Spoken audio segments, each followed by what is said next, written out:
بسم الله الحمد لله والصلاة والسلام على رسول الله. السلام عليكم ورحمة الله وبركاته. كسو دواada xalqad cusub iyo BCY TV. sawirkan muuqaalkan idinka muuqda waa nin tukanaya oo ku tukanaya xero lagu ciyaaro ama stadiumka kubadda cagta. ninkan magaciisa waxaa la yiraahdaa xerada kubadda cagta ayuu ku tukanaya wadanka Mareykanka gaar ahaan gobolka loo yaqaano Texas State ama gobolka Texas. waa nin muslina oo ma garanaysa ahaan jiray garabka ciidamada cirka oo 8 sano u shaqeynaya ciidamada cirka wadanka Mareykanka. waana nin maaragtay muslina markii intuusan soo muslimin waxaa loo diyaarinayay in uu noqdo hogaamiyaha kaniisadda oo maaragtay loo diyaarinayay. laakiinse waxa uu afkiisa ku tilmaamay in islaamka uu ka helay wax walba oo uu ka filanayay in uu ka helo diinta kiristaanka. yacni wixii uu ka waayay diinta kiristaanka ayaa waxaan ka helay islaamka ayuu leeyahay Eric oo ah nin muslina oo ku nool gobolkaasi Texas. bal waayahay wax yar baynu ka ogaanaynaa insha allahu biidni illaahi kariim oo xalqadeennan maanta ay ku saabsan tahay. That's such a magnetic attraction to it. It's a way of life that wuxuu ku tukanayay xerada kubadda cagta. chooses to worship an unseen God through a process of daily living. casharka aynu ka baranaynaa waxaa ka mid ah in aynaan salaada misgaraynin meel walba oo aynu joogno iyo xilli walba ay inoo soo gasho. ninkaasi ciyaartii uu daawanayay ama uu ku jiray isaguba ama uu ma garanaysaayay yacni ka mid ahaa dadkii ka soo qayb galay waa gooni waa uga baxay waa kaa tukanaya. marka salaada markay xilligeeda gaadho waxa weeye qof waliba in uu salaada tukado. Do you think you can be a Texan and a Muslim? I reckon you could. A Texan Muslim. That would be a funny combination, anyhow. ninkan wuxuu la yaabay waa nin kale oo caddaan ah oo isna la weydiiyey qof Texana Texas yani qofka u dhashay Texan bay yiraahdaan. qof u dhashay Texana waa adigoo yiraahda masalan oo kale qof yani masalan oo kale hargeysaawi ah ama muqdishaawi ama burcaawi ama boosaasawi ama kismaayawi oo kale yani iyo wax la midka ah oo kale adigoo yiraahday la mid tahay dabadeedna yiraahda oo haddana kiristaan ah. qofka muslimkii aad buu la yaabi lahaa dabcan. marka ninkana sidii un buu la yaaban yahay wuxuu leeyahay waa funny combination waa wax lagu qoslo oo isku xidhan haddana. waa yahay su-aashii la weydiiyey dadweynaha ayay ka turjumaysaa ama ra'yil caalamka la weydiiyey ra'yil caamka la weydiiyey ma garanaysaa dadka reer Texas. aad buu ninkan ula yaabay arrintaas sida isu qabanaysaa wax is qaban kara maaha ayuu leeyahay qofku inuu noqdo qof Texas ah oo ma garanaysaa waa xisbiga jamhuurigu meeshu ka soo baxo sida yaabo ula yaabay siyaabahaas baa ka mid ah. waa yahay I'm very patriotic. I love this country. I was born American, raised American, die an American, but I'm a Muslim. ninkiina waa kan lala yaabanaa wuxuu leeyahay aniga waxaa laygu koriyey American nimo waxaan ku dhashay America waxaan ku noolahay America waxana aan ahay Muslim. sidaas ayaan macnaha aan doortay.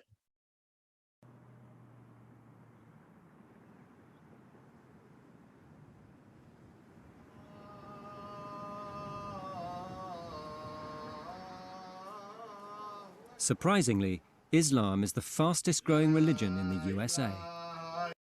waxaa la yaab ah in uu islaamku yahay diinta ugu fiditaanka badan yani wadanka Mareykanka. Texas is home to some 400,000 Texasna waxa ay guri u noqotay ama hooy ilaa 400 oo muslimiin ah. Muslims. waa 400 oo kun maaha 400 oo qof 400 oo kun oo qof yani waa nus milyuun wax ku sii dhow oo muslimiina. Eric's mother, Marianne, is a committed Baptist. She's never visited. islaanta meesha maraysa waxa weeyaan Eric hooyadii waxana weeyaan islaan maaragtay kristaan ah weligeedna may imanin masaajid cagna ma soo dhigin waaya Visited the mosque before. Eric's wife, Eric waxa uu kala maadaama uu ciidamada ahaa waxa uu kala leeyahay ilaa 17 qori oo xagga hore ayay ku soo jirtay laakiin waan iska soo dhaafnay maadaama sawirro aan habboonin ay ku jireen ma garanaysaa xilligii meeshii ciyaarta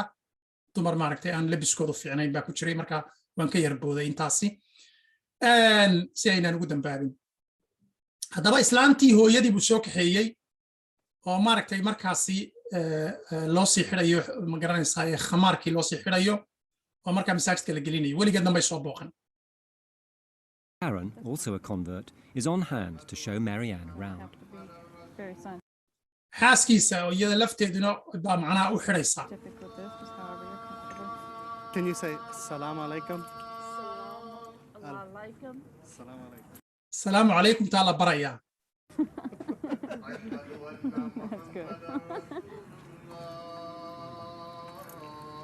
You want to keep up with your keys for me?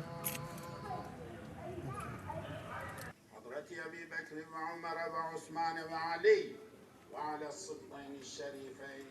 Eric converted 14 years ago without telling his mum. When he broke the news, Marianne, like many of the converts' parents, found it impossible to accept. يعني muhiimadeen inuu ka soo qaadanaynaa waxa weeyaan dhammaan waalidiintii ay dadkooda muslimeen way qaadan kari la yihiin in dadkoodii ay ka muslimeen When he told us that he was a Muslim, it was the most disheartening news. warkii iigu naxdinta badnaa aan maqlay waxay ahayd markii uu igu yidhi waan muslimay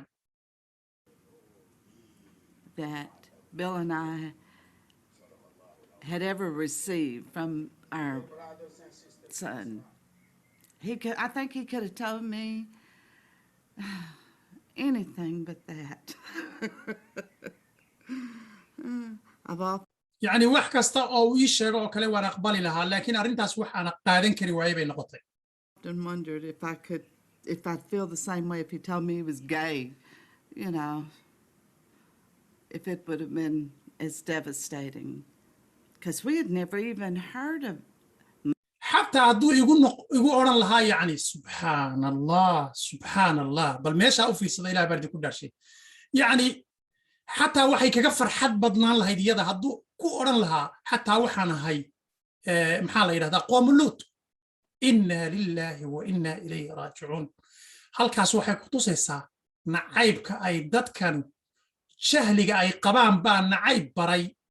nacaybku waayo bini aadamku sidiisaba waxa uu adduunka ugu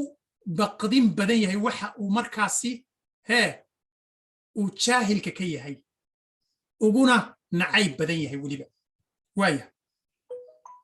Muslim. Yeah, that's my little boy. Here he is in the 5th grade. Oh, he had the prettiest waa xilligii uu ahaa kalaaska shanaad uu ku jiray sawiradiisii blue eyes. And there's his senior picture. waa albamkii bay rogrobaysaa I always thought that was a good one of him. inna I lillahi did the perm. He's going to come back to the Christian faith, believing in Jesus Christ as his personal Savior. And waxaan rajaynayaa inuu ku soo noqdo diintii kiristaanka oo uu soo noqdo nebi ciise inuu yahay badbaadiyihiisa bay ku leedahay inna lilaahi wa inna ilayhi raajicuun nebiyullaahi ciisa ayaa la weydiin doonaa yowma alqiyaamaha oo la odhan doonaa a anta qulta linnaasi icbuduunii wa ummiya yacni anigiyo hooyadayba nacaabuda ayaa ilaahay subxaana wa tacaala uu weydiin doonaa maadigaa ku yidhi nebi ciisow markaasuu nebi ciise arrintaas odhan doonaa ilaahayow anigu waxaas beri baan ka ahay waa yahay I think once he does, he's going to be a dynamic preacher. Very, very dynamic. xayeysiiskaas ayna soo galay dhibka badan leh ka boodi doona insha allah raalli ahaada waxa shaydaanka meel walba ku jira Dynamic. And I believe that. qof yaab She's leh a wonderful woman. I love her, and maybe some. yani hooyaday waan jecelahay buu yidhi iyadu waxa ay u jeceshahay ay rabtaa waxay leedahay waxa weeye waa nin aad u la yaab badan waa qof makhluuq aad u fiican oo maaragtay dee hooyo waliba intay ilmaheeda ammaanaysaa waa wiilkeedii marka aad bay u jeceshahay marka waa taale u soo noqo badbaadada oo waxay diidaysaa maaragtay in inankeeda la cadaabo iyadoo xagga khaladka ugu yeedhaysa laakiin aaminsan inay saxdii tahay kullu xisbin bimaa ladayhim farixuun xisbi waliba waxa ay markaa haystaan ayaa ilaahay allahu akbar qur'aanku yaabkiisay ka mid tahay arrintaas oo kale yacni qof waliba wixii uu haysto iyo xisbi waliba wixii uu haysto ayuu ku faraxsan yahay kuwa kalena waa ka soo horjeedaa waa necab yahay aqoon uma laha jaahil buu ka yahay waa arrin caadi ah waaya isaguna bal waa yahay xisbiga uu ku jiro waa kan ka jawaabaya waan jecelahay buu She'll embrace Islam and be happy for all of us. waxaan yani jeclaysan lahaa in maaragtay hooyaday ay maaragtay islaamka gasho waanu dhammaantayadoo sidaa ku wada ma garanaysaa faraxno Can you see that happening? Actually, I think there's a much greater chance of that happening than me becoming a Baptist minister. marka waxaa la weydiiyey ma saasaad adigu ku rajo weyn tahay haa sidaas baan ku rajo weynahay iyaduna sidii ay tiri waa opposite yani waxay isku yihiin lid bay isku yihiin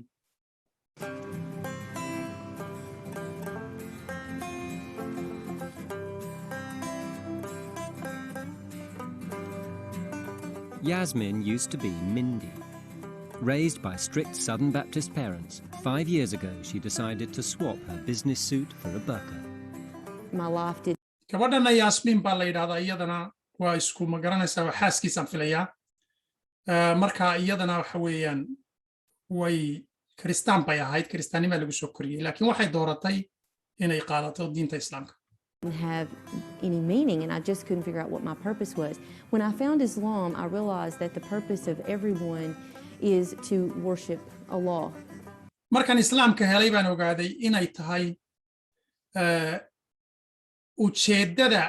iyo hadafka laga leeyahay insaanka inay tahay in la caabudo ilaahay waxay xaqiijinaysaa aayaddii qur-aanka ahayd wamaa khalaqtu ljinna walinsa ilaa liyacbuduun wamaan abuuran jinka iyo insiga inay caabudaan mooye wax kale uma abuuran uu ilaahay subxaana wa tacaala u lahaa arrintaas ayaan maaragtay xaqiiqsaday bay tidhi After converting, Yasmin arranged herself a husband, and they now have 3 kids. She's so devoted to Islam, she follows markii ay muslimtay kadib waxa ay guursatay nin waxaana ilaahay kala siiyey 3 carruura the Quran to the letter, a guiding force in difficult times. I think that Islam is offering a new way of life to waxay ila tahay in islaamku uu na siinayo way cusub oo aanu u noolaano waa run oo markii hore weygii hore ee ay ku jireen muxuu ahaa afkooda waxay ku caddaynayaan masalan dumarku inay ku jireen dhibaato ah inay kiimiko wejigooda mariyaan si ay u quruxsanaadaan in ay jirkooda oo dhan kiimiko wada mariyaan in ay cuntada ay magaranaysaay ka dhuubayso jirkooda oo jirkii uu ku dhuubanayo inay cunaan in ay u noolaadaan in ay raalli geliyaan makhluuqa ishiisa waa makhluuqa laboodka ah ishiisa inay raalli geliyaan ayay u noolaayeen markii hore xaqiiqduna waa taas lacagta ay shaqaystaanna waxyaabaha ugu badan ee ay siistaan waxa weeyaan waxyaabaha make upka loo yaqaano ee kiimikooyinka ah ee la isku caddeeyo iyo dhar aad u qurux badan soo jiidasho leh waa kuwii nebiguna ku tilmaamay calayhi salaatu wasalaam yacni kaasiyaatun caariyaat dhinacna ka qaawan dhinacna ma garanaysaa يعني wax ka gashan waa qof qaawan oo haddana wax gashan waayahay يعني وحيا ويغان u noolayn sidaas weeyaan bay afkooda ka qiranayaan annaguna maadaama aanu la joogno dadyowga kan siday u nool yihiin waa sidaas weeyaan waayahay Many people in America. laakiin waxaan ilaaway waxay tiri oo kale islaamku wuxuu na siinayaa nolol cusub oo tii aanu ku jirnay ee imika aan faalaynayay ee afkooda aan ka soo xiganayay yani kamida And I think that it has the solution to a lot of prevailing evils in society. waxa islaamku uu u yahay xal wuxuu u yahay dhibaatooyin fara badan oo bulshada haysata oo loo maara waayay ayaa islaamku xal u yahay I mean, you know, there's a rape every minute, drug abuse. waxaa ka mid a waxyaabahan xusi karo sida khaldan ee loo isticmaalo daroogada waayo dadka kani haddaad tagto meelaha daroogada lagu iibiyo aad baad u argagaxaysaa aad baad u yaabaysaa ilaahay subxaanahu wa tacaala ha ka soo hanuuniyo inta muslimiinta ah ee ay khaladay shaydaanku khalday ee iyaguna dhex galay dad badan baa ku dhex jira oo maaragtay daroogada waxaaba ka mid ah inta jaadka cunta inta sigaarka cabta waa daroogo oo weliba waxa weeyaan silent killer ama waxa loo yaqaano dilaha aamusan waa sigaarka oo kale iyo daroogooyinka sida qiiqa loo cabayo daroogooyinkaasoo dhammi waxa weeyaan silent killer waxa loo yaqaano weeyaan marka waynu sii soconaynaa insha allah Very high divorce rates, adultery, fornication. adultery waxa weeyaan sinada fornication iyaduna waa nooc kale oo sinada ka mid ah waxa weeye mid waa gogol dhaaf midna waa sinada kale ee caadiga ah ee qofku isagan xataa dee sawj ba lahayn ama lamaane lahayn uu maaragtay xadgudbo All of these things are very destructive to the moral fiber of any society. waxyaabahaasoo dhammi waxa ay dumiyaan bulshooyinka waa run imise ilmood baynu aragnay oo la tuurayo oo la leeyahay ma garanaysaa waa ilmo macnaha aan ku dhalanin sidii saxda ahayd xalaasha ahayd aan ku dhalanin yani wiil yar iyo inan yar baa way iska helayaan dabadeedna shaydaanka isu qurxinaya dabadeedna khalad baa dhacaya inantii isla markiiba uur baa ku soo baxaya dhibaatadaasi oo aad ugu badan meelaha kan kale iyagu damba kama leh hadday maxaan ku idhahdaa yani xalaal ku dhashaan iyo hadday xaaraan ku dhashaan damba kama laha laakiin waa bulsho xumays weeyaan arrintaasi inta badanna waxay hablaha yaryar garan waayaan ciddii ka dhashayba yani malaayiin iyo malaayiin qof ayaanba la garanaynin ciddii ka dhashay ilmahan sababtoo waxaa dhici karta wiig walba inay ma garanaysaa midkay ka hesho ay israaci jireen marka arrintaas dhibaato weyn bay ku haysaa ummadda dowladaha dhibaato dhaqaalay ku haysaa marka waa arrin aad ilmihii dhalanayeyna dhibaato aad u weyn bay ku haysaa oo boqolaal qof baa waxay ku odhanayaan yani aabbahay garan maayo waxaa ka mid a tusaale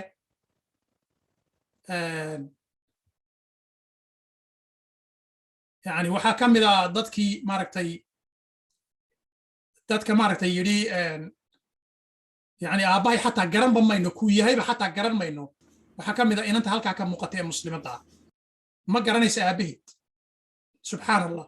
waa arrin aad u la yaab badan weeyaan iminkana waa ka ilaahayba subxana watacaala soo hanuuniyey oo waa taa waddadii xaqa ahayd qabsatay waa inan u dhalatay yani waddanka maraykanka oo maaragtay asalkeedii hore talyaaniga ka soo jeeday laakiin aan aabbaheed inuu talyaaniga ka soo jeeday waa la garanayaa laakiin yuu yahay cidima taqaano hooyadeedna waxay ahayd maxaa la yidhahdaa kuwa stribriska ah stribrisku waxa weeye kuwa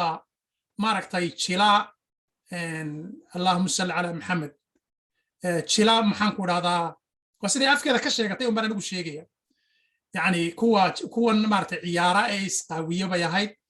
aabbaheedna waxaa la sheegay inuu hollywoodka ka shaqayn jiray dadka noocaasabaa waxay u noqdeen role model ama tusaale lagu daydo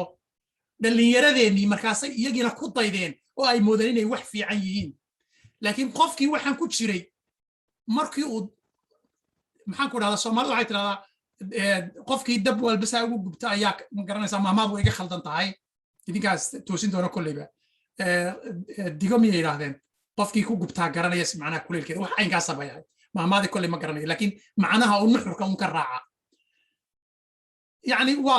يعني وتصالياشو ومليومات يا مليومات قف ويان بلشدي مركا waa kharibantay marka inantan marka ay ku soo qaadan doonaa iyo siday ku soo muslimtay iyo iminka inay noqotay qof maaragtay aad iyo aad maaragtay islaamka maaragtay u qaadatay oo ku wanaagsanaatay marka aynu ka sheekayn doonaa iyo dhibaatooyinkii ay soo martay waxa soo dhan laakiin se hadda qisadeennii yani waxaynu tilmaamaynaa ilmaha aan la garanayn ay bulshada gabadhu sheegayso ee dhalanaya ee bulshada ku dhex dhalanaya marka marka la fasaxo bulshada ee aan islaamku aanu hogaamin waayahay kolleyba xataa waa laga arkay baan filaya dhulka afka Soomaaliga laga hadlo oo iyo meelo badan oo kale oo ma garanaysaa caalamul islaami ahba waayahay way iska soo gabagabaynayna insha Allah mana xukumin ka qaadanayna Sisters, I have an announcement. Sister Marguerite wants to take the shahada. ما شاء الله inantii waa tan imika Yaasmin lalaha aynu ka sheekaynay ee lahayd bulshada dhibaatay ku haysa waa tan imika waxay inoo sheegaysaa inay gabadh cusub oo Mareykan ah ay soo muslimayso oo maanta loo qabanayo shahaadada oo aynu marxaati inaguna ka nahay xilligan aynu daawanayno waayahay marka waa lagu soo ururay hablihii oo dhan baa waa lagu farxay macnaha sidaas ayuu waxay tusaale inoogu tahay sidaas ayuu islaamku u fidayaa oo meel walba wuu gelayaa laakiin innagii waxaad moodaa dad badan oo inaga mid ah in aanu islaamku xisaabtaba ugu jirinba islaamku qofka aanu xisaabta ugu jirin meeshu isku wado anigu kolley garan maayo kolleyba de waa meeshii ibliisun kolleyba qofku waa inuu cid uun caabudaa عداسنا وحويان عد أما كوها نونيسا فريق في الجنة أو فرقة الجنة كم بدنقونيو أما فريق في الصعير أو فرقة النار كم بدنقونيو لما دا تشد مويانة تشد كله أو لبوك أرورا يا كل يبقى مجرتو مركا إسلامك إن أينو ودا قادنو أو سيدي وينو بسو غاري أينو مقرانيسا أتكيسانو أو سيدي النبي عليه الصلاة والسلام جوستنبت كاين كو قبسن ولي انت اسمن ان شاء الله كسو غبغبينينا waxaan inoo dhageysanaynaa shahaadadaas live-ka ah باذن الله الكريم Sisters, there's a lady here. She's going to make shahada. Allahu baaq bay samaynaysaa inantii Yaasmin haddeer in lahayd bulshadii dhibaatooyinka haysta waa taa mid baa muslimaysa isu kaalaya hablihii masaajidka joogay oo dhan ee wax wada dhiganayay ayaa maaragtay loo wada yeerayaa si ay uga soo qayb galaan munaasabada tan aadka weyn ee qof kamid ah ma garanaysaa gaalada uu ku soo muslimaya hadda oo uu ka mid noqonayo familiga weyn ee islaamka Akbar! Takbir! Takbir! takbir Allahu akbar come on isu kaalaya baa la yidhi ma sha Allah Go ahead and take it. We'll join the salah. runtii waa arrin dareen weyn ku reebaysa gabadhaas sababtoo ah qofkan waxaa laga yaabaa inay guri keligeed ku noolayd waxaa laga yaabaa inay kaniisad marmar tegi jirtay waxaa laga yaabaa inaanay cid faamiligeeda ka badan iyo intii ay berigii hore iskuulka la soo dhigatay aanay aqoonin intiina ay kala tageen marka la weynaadona dadku had iyo jeer way kala tagaan laakiin marka qofku soo muslimo waxaan xasuustaa nin isagana ma garanaysaa soo muslimay oo yidhi aniga xataa hadafkaygu muu ahayn inaan soo muslimay laakiin maraan maalmaha ka mid ah waxaan imid masaajidka jimcihii salaadii jimcaan imid kadibna waan ka soo qayb galay nin aanu saaxiib nahay oo aan isku meel ka shaqayno ayaa igu yidhi kaalay bal masaajidka maanta soo booqo waxaa joogay yacni kumaan kun qof baa masaajidka joogay isla markaa waxaa igu dhashay dareen waniyo annaman familigan ku biiro ma arkaysaa markaas soo jiidashay leedahay bulshadu way isa soo jiidataa ma arkaysaa bulshadu way isa soo jiidataa haddii qof wanaagsan uu role model u noqdo sida nebiyullaahi maxamed calayhi salaatu wasalaam dadka oo dhan birlab ayuu u yahay nebigu calayhi salaatu wasalaam soo jiidanaysa oo wixii wanaagga jecel soo jiidanaysa ma arkaysaa birlabta kalena waa ibliis oo isna jiidanaya maxay intii xumaanta ahayd waa yahay intaas shahaadada abaynu insha allah ka qayb gelaynaa waa iska soo gabagabaynaa inta badan qisooyin noocan oo kale ah waynu iska qaadan doonaa Say ashhadu أشهد an la أن ilaha إله illa Allah إلا الله There's no God but Allah. wa ashhadu أشهد anna أن Muhammadur Every time somebody embraces Islam, subhanAllah, it just always reminds me of when I took the Shahada myself. And it's just very emotional. waxay xasuusisaa arrintaasi markuu islaamo caadiyan wixii masaajidka joogay oo dhan baad qofkii haagaraynaya haag baa la siinaya macnaha laabtaa la saaraya qaar baa madaxa ka dhunkanaya qaar baa gacanta ka dhunkanaya qaar baa ma garanaysa yacni waa maxabbada iyo naxariista ku jirka dadka muslimta ah gabadha waxaa laga yaabaa inay siday u soo dhoweeyaan oo kale aan la arag oo la maqal xataa waxaan xasuustaa gabadh soomaaliyada oo mar tidhi inan baa noo muslintay markay noo muslintay ayaa aanu isu wada yeedhanay bay tidhi ingiriiskay degantay inantu markaan isu wada yeedhanay ayay waxay tidhi baanu inantii waxaan ku casuunay restauranti qaali ah way yaabtay inantu waxay ahayd inan afrikaan ah oo maaragtay dadka mise jamaican dadka madowga ah bay ahayd weligay ma arag bay tidhi soo dhoweyn iyo marxabaysitiin intan la eg noloshayda ilba ma saarin markaa sidaasaa loo soo dhoweynayaa oo maaragtay si qalbi furan baa loo soo dhoweynayaa casharadii iyo waxaa laga caawinayaa bahalkii wax walba oo uu qofku markaa baranayay waxaan filayaa inuu dheeraaday intaas ayaynu rabnay inaynu maaragtay bointigaas inaynu maaragtay inaynu qaadano intaasi oo aynu maaragtay ogaano sida uu islaamku u fidayo sida uu islaamku uu u fidayo caalam alqarbi ugu fidayo innagana aad moodo in aynu bulshadeennu ay ka hurdo waxaad arkaysaa tafsiir la duubay 5 sano ka hor ama 6 sano ka hor oo aan 500 oo qof daawan waxaad arkaysaa hees iminka la soo tuuray oo lagu leeyahay heestan hadda daawaha laga soo qaaday bay yidhahdeen kelmadaas isticmaalaan kule imka casriyadan dambe heestan daawahaasaa laga soo qaaday daawaha laga soo qaaday xataa lagu garan maayo macnaha afkii abwaankii hadda ka soo baxday iminka laxankii la saaray iminkay ma garanaysaayay dabadeedna lagu heesa marka waxay heestan daawaha hadda laga soo qaaday haddii ay ku qoraan